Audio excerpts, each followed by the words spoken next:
I never thought something as simple as a parking spot could mean so much. But when you live with someone who can barely walk without pain, someone who gave you everything when you had nothing, you start to see the world differently. You notice the cracks in the pavement that threaten to trip them, the doors that are too heavy, the stares from people who move too fast. And you start to realize that convenience for others is survival for someone like my dad. My father wasn't always like this. He used to be this towering figure in my life. Strong, reliable, the kind of man who'd wake up before sunrise, lace up his boots, and work 12-hour shifts without ever complaining. He worked construction for 30 years. His hands were rough, his back was ruined, and his knees, well, let's just say time wasn't kind to them. By the time he hit 65, it was clear his body was giving out before his spirit ever could. He refused to stop moving, though. "If I sit too long," he used to say, "I might not get up again." So we got him a cane and later a walker. I moved him into my place after Mom passed. It wasn't even a question.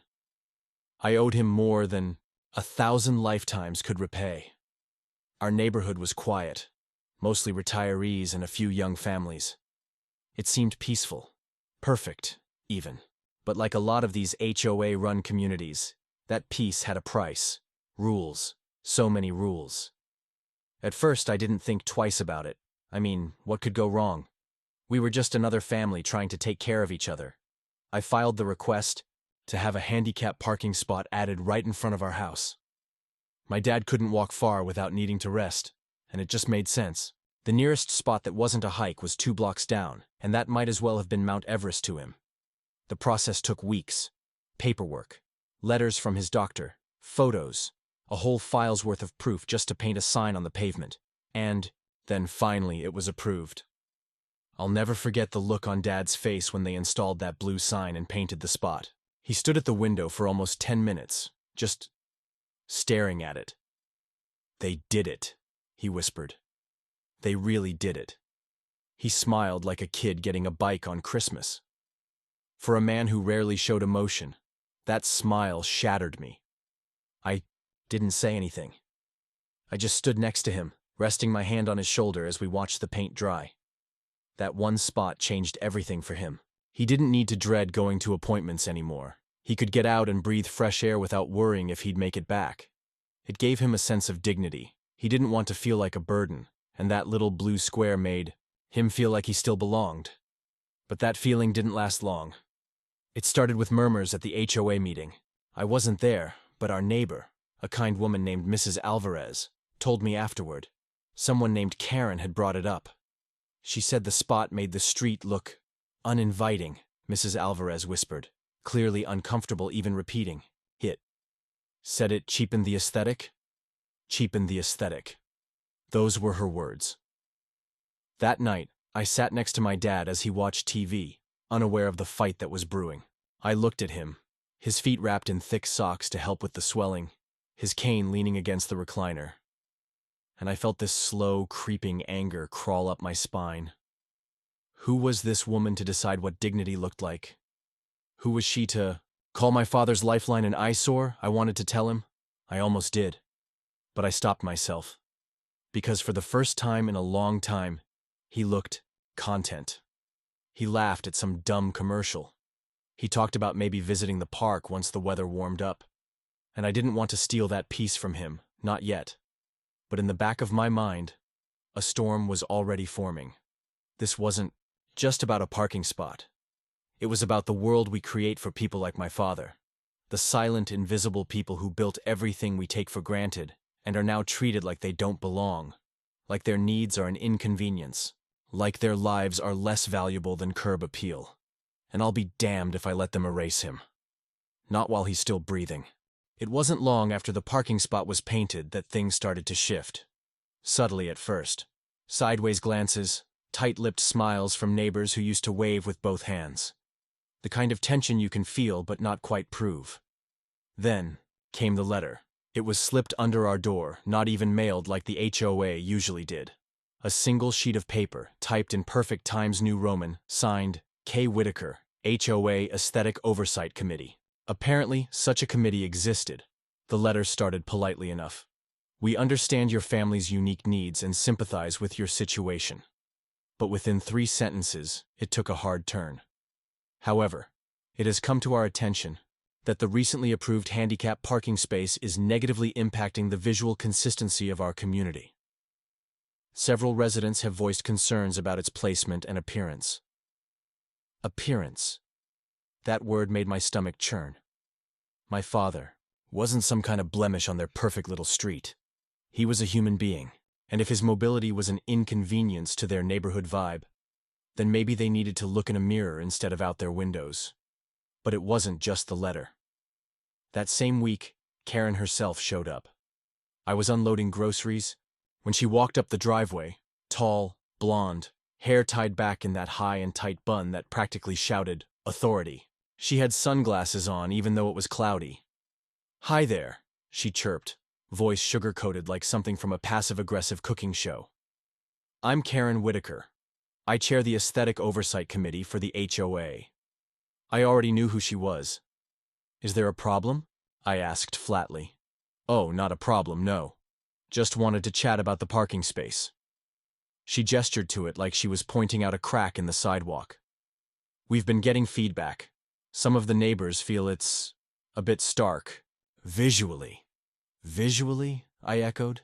She gave a tight-lipped smile. "Yes, aesthetically. It kind of disrupts the curb appeal, don't you think? Right out front like that." "My father is disabled," I said, my voice cold now. "That spot is the only way he can get in and out of the house safely." She nodded, still smiling, like I was a child she was humoring. Of course. But maybe there's another way. We could relocate the space to a communal area at the end of the block. That way it's still accessible, just a little less front and center." I stared at her, stunned. "So your solution is to make a 75-year-old man walk an extra 100 feet with a walker just so your porch decorations aren't ruined by a blue sign?" The smile slipped for just a second. "Let's not make this personal." "It is personal," I snapped. "This is my dad we're talking about." She sighed. "I'm just trying to maintain the standards of the neighborhood. We all agreed to them when we moved in." I didn't say what I was thinking, that maybe the standards needed to be rewritten. She left after that, clearly frustrated that I wouldn't just roll over and agree. But her crusade had just begun. Within a week, a petition started circulating. Karen, clipboard in hand, walking door to door, sweet-talking people into signing a pro-aesthetic improvement initiative. That's what she called it. I saw her, once through the window, showing someone a photo of the spot like it was graffiti on a church wall.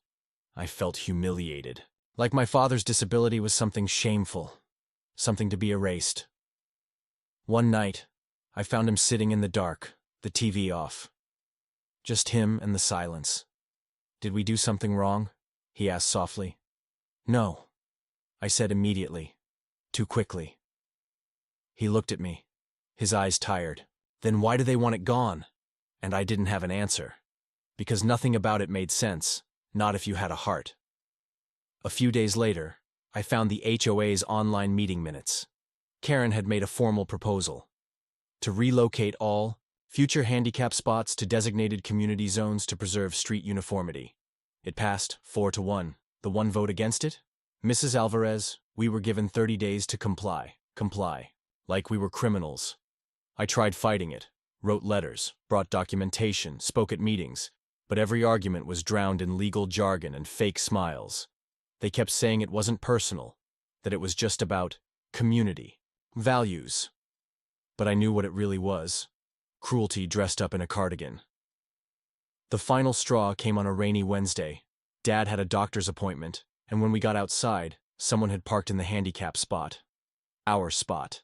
No placard, no tag, just a shiny SUV with a bumper sticker that said HOA Proud.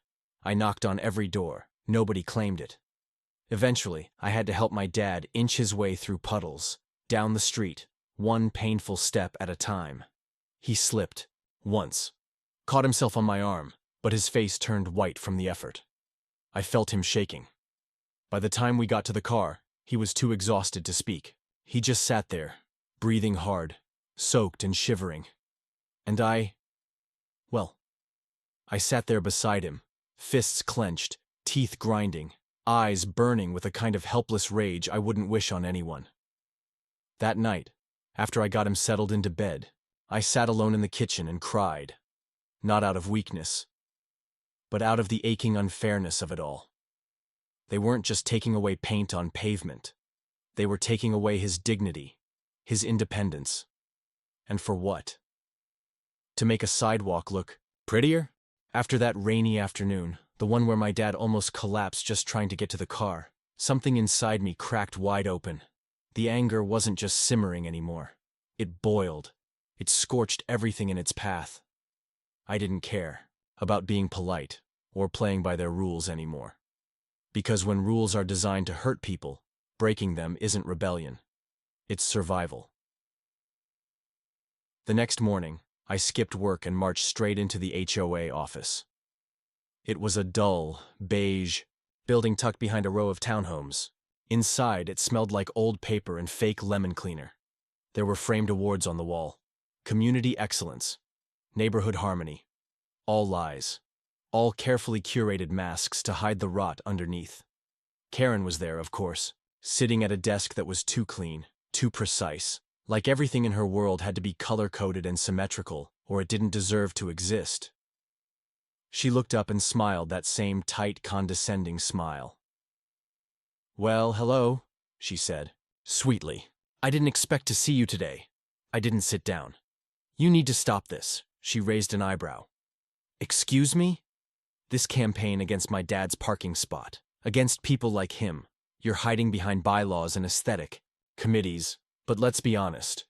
You just don't want to see people who remind you that life isn't always perfect." Her smile faltered for the first time. "I don't appreciate the tone. I don't appreciate watching my father almost fall on his face because someone from your HOA parked in a spot they didn't need. After you told us that spot wasn't welcome anymore." She stood then. "I understand your frustration, but this isn't personal." "Stop saying that." I slammed my hand on her desk. "You keep saying it's not personal, but you made it personal the moment you decided my father's needs were less important than your pretty sidewalk." Silence. For one heartbeat, it felt like something might shift. Like maybe, the weight of it all finally landed on her. But then she crossed her arms, smoothed down her blouse, and said, "The board has already voted. The decision is final." And, just like that, she sat back down. I left shaking, fists clenched, heart pounding. But I wasn't done. I went home and posted the full story online, pictures of the spot, the letter, the SUV that had blocked us in the rain, a photo of my father's bruised wrist from where he'd slipped and caught himself. I wasn't trying to go viral.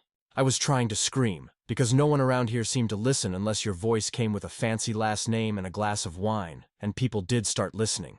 Comments poured in. Messages from other families dealing with the same thing, across the country, grandparents, veterans, kids in wheelchairs, people who'd been erased for the sake of community standards. I printed out dozens of those messages and brought them to the next HOA meeting. I read them aloud, one by one. Karen sat there, her jaw tight, eyes like stone, and when I was done, I looked around and said, "You talk about community, but a real community protects its people. It doesn't make them invisible." A few people applauded, quietly, hesitantly. But not enough.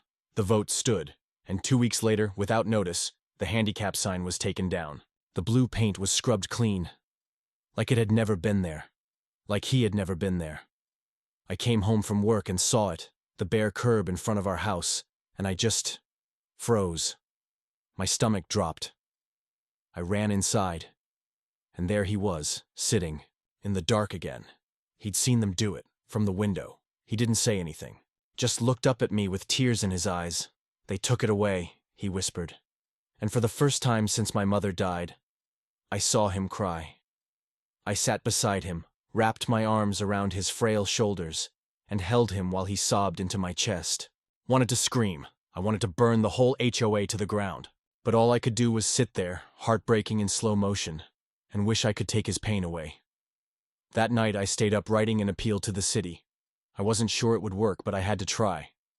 I also contacted a local disability rights group and explained everything. Karen, the HOA, the removal of the space, everything. They were outraged. One of the lawyers said, "This sounds like a textbook case of discriminatory practice masked as policy." I didn't know if I could win, but I knew I couldn't back down. Meanwhile, my dad started going out less and less, even to the front yard. He just stayed inside most days, watching reruns and looking out the window like he was waiting for something that would never come. I missed the version of him who'd laugh at old westerns. The man who used to tell me stories from job sites, who used to grumble about politics over coffee and crack jokes about HOA presidents like they were sitcom villains. Karen had taken more than paint and signs. She'd stolen something from him. From us. One night, I found him sleeping in his recliner, the TV still on. I turned down the volume and stared at him for a long time, his chest rising and falling in that slow, labored rhythm. His face so tired, and, I thought, how many more battles does he have left? How many more fights would he have to watch me lose on his behalf? The next morning, I woke up to the sound of an ambulance. The ambulance lights flashed like a nightmare. Blue and red bouncing off every window on our street, painting our quiet cul-de-sac in panic and urgency. I bolted out the front door barefoot, heart in my throat. They were already wheeling my dad out on a stretcher. He looked pale. Too pale. His lips were cracked. His eyes barely opened when I leaned over him. "Dad?" I choked. "Dad, I'm here. You're okay. You're gonna be okay." He gave the tiniest nod. I grabbed his hand. Cold. Fragile. He didn't speak, but I didn't need him to. I could feel what he was saying. Don't leave me. I rode in the ambulance, holding his hand the whole way, whispering every promise I could think of. That I'd fix this. That he'd be home soon. That it wasn't over. But I didn't know if that was true. They said it was a combination of exhaustion, stress, and a minor stroke. He was stable, but the doctor's words landed like bricks in my stomach. This didn't come out of nowhere. His blood pressure has been high for months. Whatever's been weighing on him, it's catching up. And I knew exactly what had been weighing on him. That damned parking space. That damned HOA. And Karen, who acted like a blue curb, was more dangerous than a heart attack. I sat beside his hospital bed for 2 days straight, canceled work, turned off my phone. I just sat there, listening to the beeping machines, watching the slow rise and fall of his chest. On the third day, he finally spoke. His voice was a whisper. "I miss Mom." I swallowed hard. "I do too. She'd hate this. You fighting like this." "No," I said, brushing his hair back. "She'd be proud. She always said the hardest thing in the world is standing up when no one stands with you." He gave a faint smile. But that smile turned to fear when he said, "What if I don't come home?" "You will," I said fiercely. "You will come home. And when you do, your parking space will be waiting for you." I didn't know how, but I meant it. That night, I went home for the first time since the hospital stay. And there, standing in my driveway, clipboard in hand, was Karen. For a second, I thought I was hallucinating. But no. She was really there, waiting for me. I walked past her without a word. "Samantha," she said softly.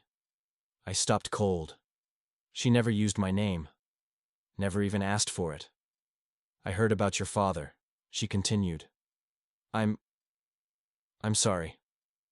I turned around slowly, arms crossed, throat tight. "Sorry? Are you kidding me?" Her face was different now. No smug smile.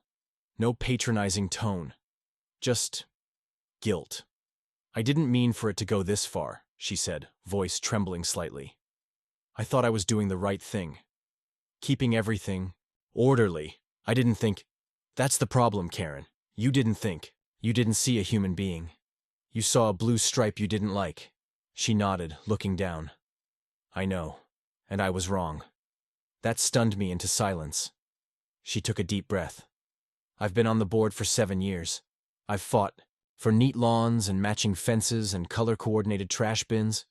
But your father, I watched him for years. Quiet, kind, never caused trouble. And then when the space went in, I let the complaints convince me that his needs were the disruption, not the people complaining about them. She looked up at me, and for the first time, her eyes weren't cold.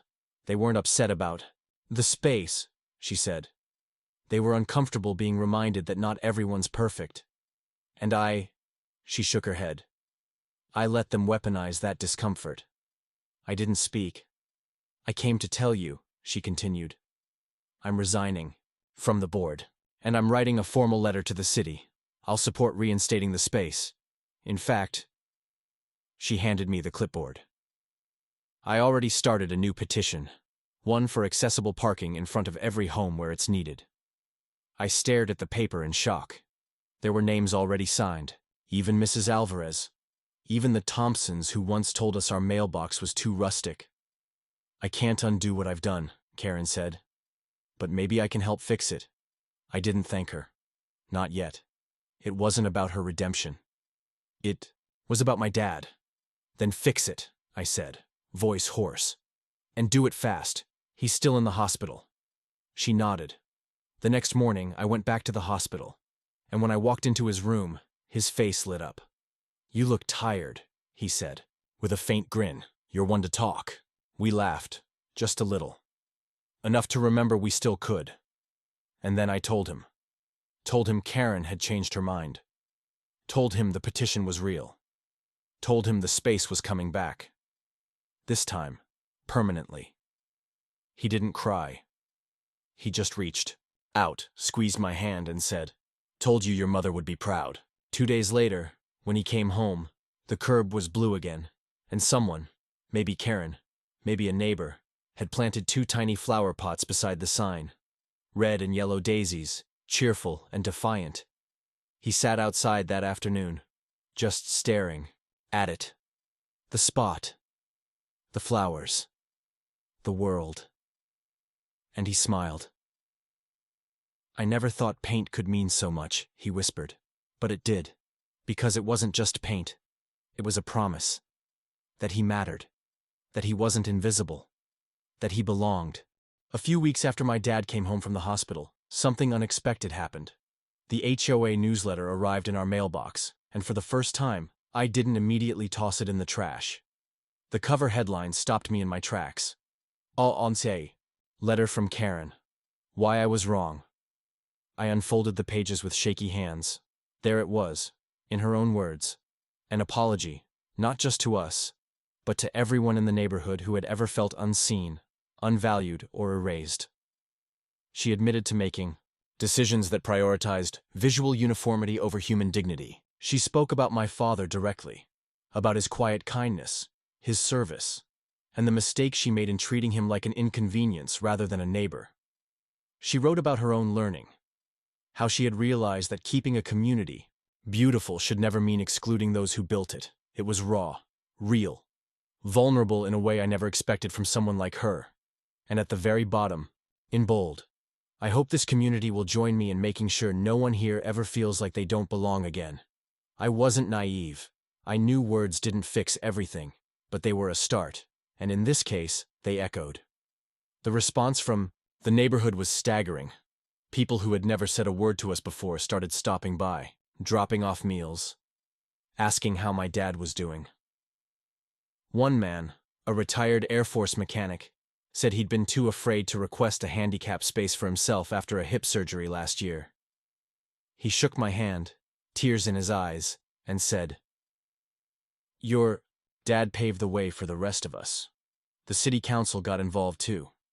Karen had forwarded them the petition with over 200 signatures. Soon after, the city passed a local ordinance requiring HOAs to provide accessible parking options upon request. No questions asked. What had started as one woman's petty crusade against a painted curb turned into a movement. A few streets over, another man got a spot. 2 blocks away, a grandmother in a wheelchair finally had a safe way to get to her mailbox. The neighborhood changed. It softened. But the biggest change? Karen. She didn't disappear after her resignation. She stayed, attended meetings, volunteered, for events. And not in a performative way, but in a way that felt genuine, like she was rebuilding herself one choice at a time.